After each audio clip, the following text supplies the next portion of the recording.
How are you doing? Is all in order? I'm counting on you. Don't forget what we talked about. By past fuel and present flame, life marches ever on. My brothers and sisters, the time has come to light the fire once again, and let the Turnfire night shine bright in Hoytzitlan.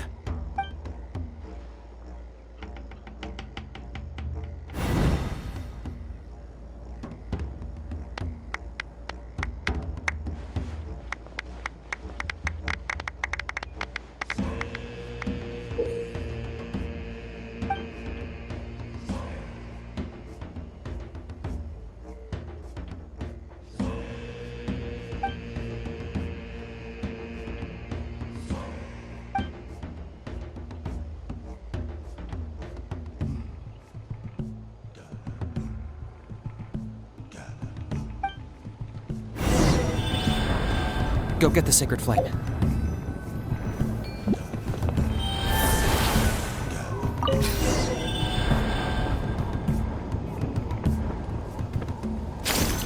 Nicely done.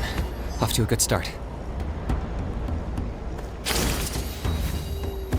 Great stuff.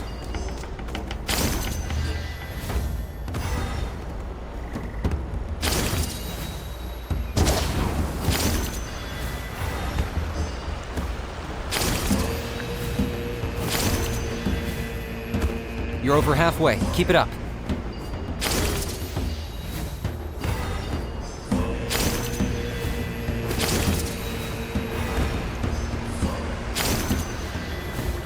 Impressive. Just one more to go. Come on, one last push. The final sacred flame pillar is up ahead.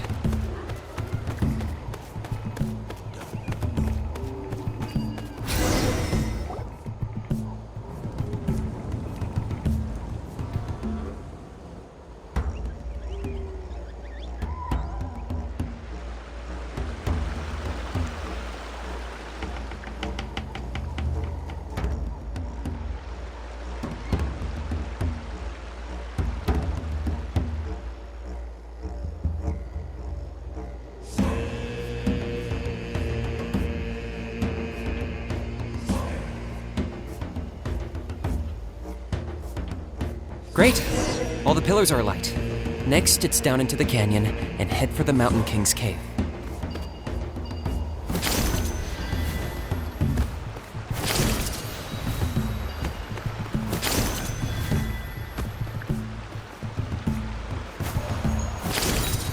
Almost there. The cave is just up ahead.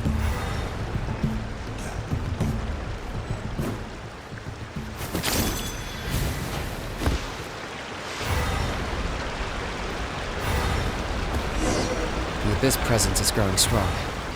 We should deal with the contamination first.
There's the altar of the sacred flame.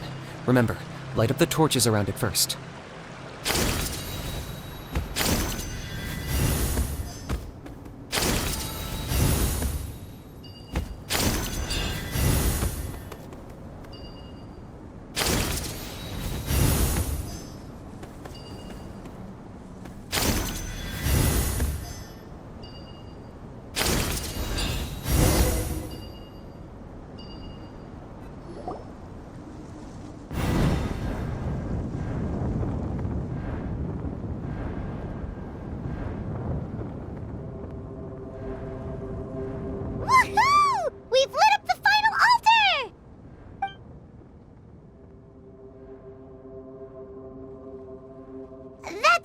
king up ahead, right?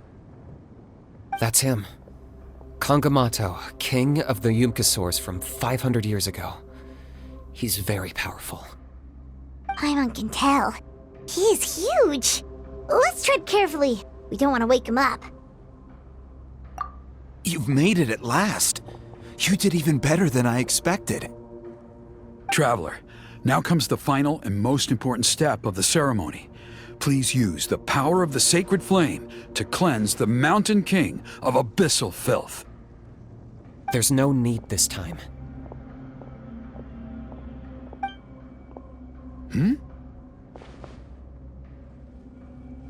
Such strong abyssal power. What is that thing? Kinich, what is the meaning of this?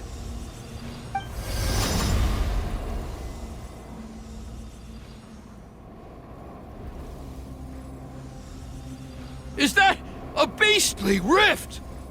Chief Waina, Elder Trinidad, this is about to get a little dangerous. You should step back. What do you think you're doing? Solving the Mountain King issue. You mean by having him torn to pieces by rift hounds? No, stop! We can't let that happen! Foolish Locust! Can't you see? We're trying to shove your Locust King into the beastly rift! But... I'm sorry, Chief Waina and Elder Trinidad. This is the only way. Can you promise me that no harm will come to the Mountain King? I can't guarantee it, but I'm fairly confident.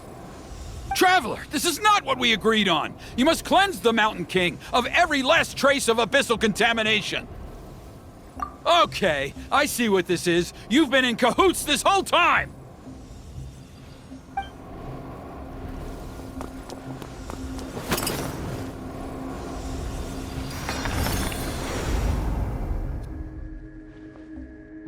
Ugh, you imbecile! What have you done?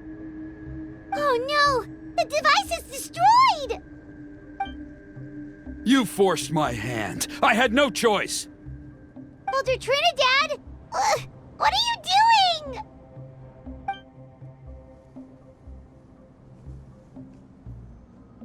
No!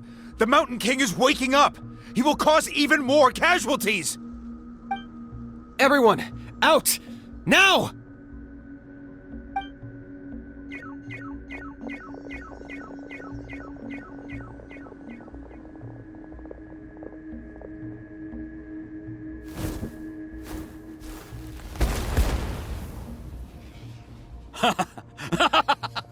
Well, it seems there's only one way to awaken you all from your willful blindness. More sacrifices must be made.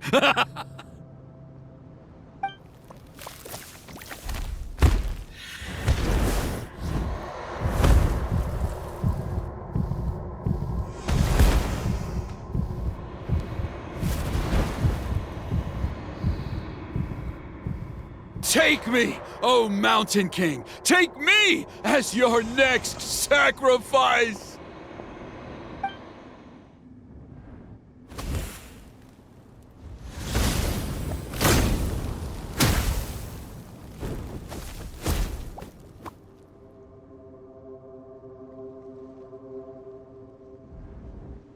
Everyone's still outside. We have to keep the Mountain King here. Give me a hand. Teamwork is dreamwork! And voila!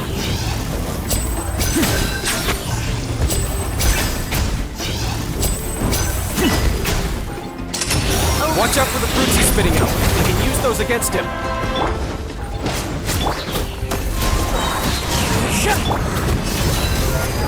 Fallen leaves, adorn my night! Now disappear!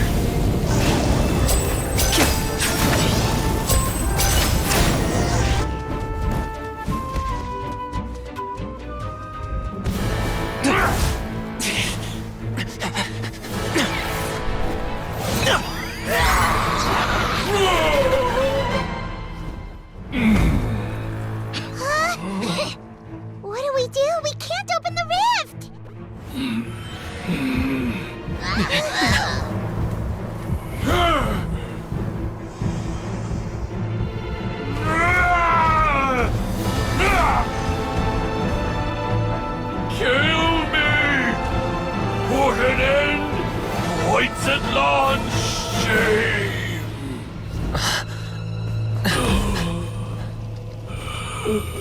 by past fuel and present flame, life marches ever on.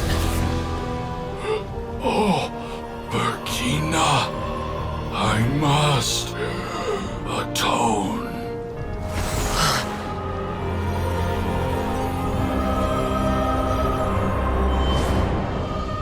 Patience. We will answer to the fire for all our deeds.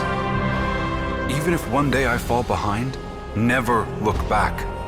Keep moving forward, as we are now.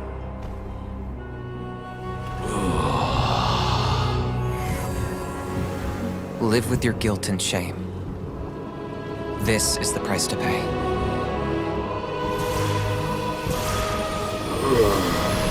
Heir to the Turnfire, please use my ruined vessel to train the heroes of the future. The will of Kangamato will march ever on, till the abyss is stamped out.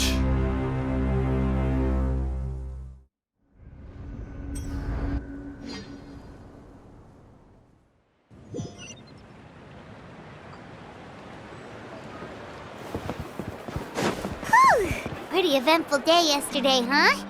Paimon wonders how things are doing now. Let's go ask the chief! Traveler, you've come at just the right time. I have some good news for you. Trinidad's condition is stabilized. He suffered burns on much of his body, but we believe he'll survive. Guess that's the best news we could hope for. Paimon has to ask, is everyone in your tribe such a risk-taker? First Kinich, then Elder Trinidad? Is this the Scions of the Canopy's adventurous spirit in action? We're simply not afraid to charge ahead into the unknown. He's fine. Don't worry. He's gone to check on the Mountain King. Something most mysterious has happened. After the incident yesterday, a transparent shell has formed around the Mountain King's body. We don't understand the mechanism behind it, but the shell appears to insulate him against the influence of abyssal power. It is somewhat akin to a scab, in that it stops the abyssal energy within him from bleeding out, while also preventing further abyssal energy from seeping in and infecting him. We've never seen anything like it. The tribe's most senior elders believe it was caused when he was burned by the sacred flame, similar to the way burned wood becomes charcoal. I think their theory makes sense. After all, we've never thrown the Mountain King directly into the sacred flame before. Wow. So it's made a barrier against abyssal energy? That's a good thing, right? It's practically a miracle from what we've seen of it so far. It means that the Mountain King's level of abyssal energy is now stable. No longer will we need to perform an annual cleansing ceremony. Wow, that's amazing! I know what you're thinking. The young people in the tribe are already speculating that yesterday's ceremony was a Turnfire night like none other in our history. Because you and Kinich, you summoned the very flame that appears in our ancient legends. A great transparent ball of fire. And that fire is what saved the Mountain King. Whoa! So that was the real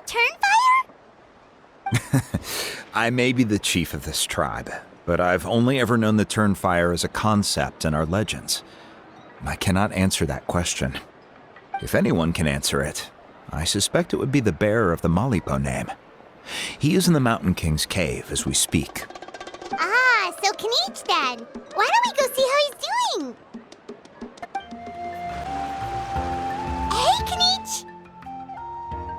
Hey yourselves. You two doing okay after yesterday?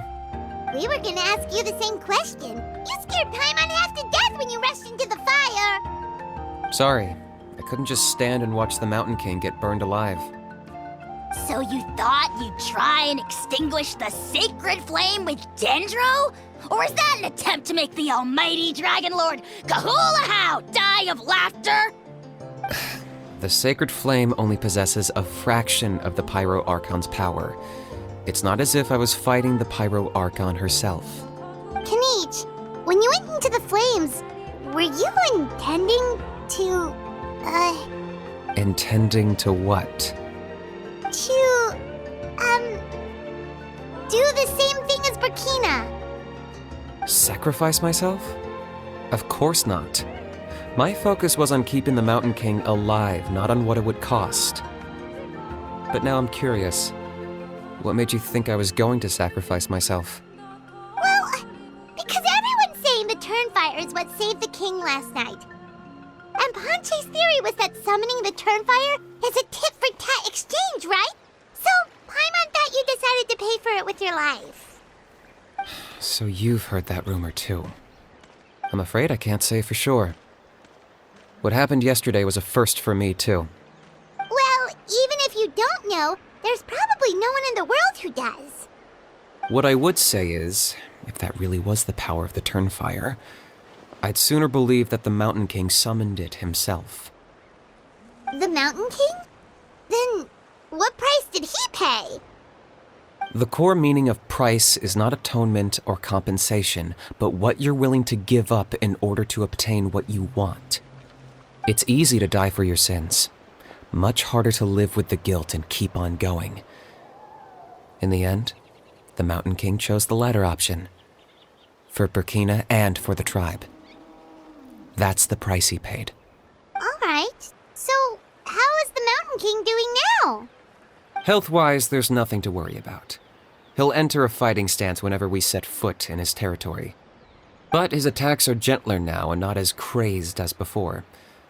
Like he said yesterday, he just intends to be a sparring partner for people to practice with. Yeah, I tried communicating with him again, but he didn't respond. We dare say that Locust King has well and truly lost its mind. The lights are on, but nobody is home. Its body remains fighting fit thanks to the perverse power of the Abyss, but time has been less kind to its soul. It was ground to a pulp long ago. But we saw him come back to his senses yesterday. That was merely one last burst of brain activity before it croaked. As you humans would say, it went out with a bang. Oh, come on! Stop being such a doomer. Paimon bets the Mountain King has finally let go of the tragedies of the past now, and is focusing on moving forward. That's why he doesn't have time to chat with us. He's too busy thinking about the future. Well, at least it means my fellow tribespeople can move forward now, too. Thank you for your help, Traveler. I owe you one. Yeah, that's right. You caught Enjo for us, remember? But he ended up being completely useless. It's not a fair trade if you lost out.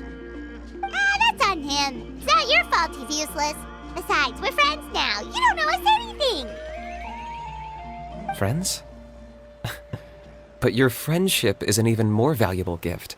I can't in good conscience accept it for free. So, promise me, if you need anything in the future, you'll come to me. For you, I'll do anything.